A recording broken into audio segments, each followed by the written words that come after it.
आज आम्ही परतूर येथे उपविभागीय कार्यालयासमोर सर्व शिक्षणप्रेमी, सर्व संविधानप्रेमी आणि सर्व भारतप्रेमी जी जनता आहे त्याचे प्रतिनिधी म्हणून या ठिकाणी या निदर्शनाच्या माध्यमातून सरकारचे डोळे उघडण्यासाठी या ठिकाणी आलेलो आहोत.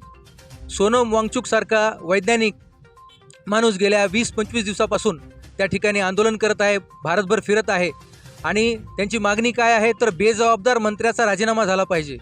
नीट परीक्षाच्या पेपर लीकमुळे जी काही आत्महत्या विद्यार्थ्यांच्या झालेल्या आहेत त्याला कोणाला तरी जबाबदार पकडावंच लागणार आहे.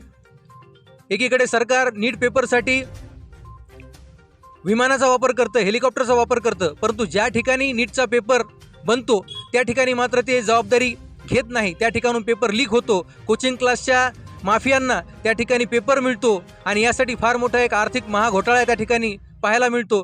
तर या सर्व घोटाळेबाजांवर कारवाई करणं हे काम सरकारचं आहे आणि शिक्षण मंत्र्याची एक जबाबदारी आहे.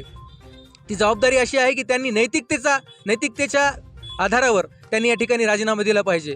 एकीकडे आपल्याकडे रेल्वे मंत्री असताना लालबहादूर शास्त्री यांनी एक नैतिक आदर्श घालून दिलेला आहे मंत्र्यांना.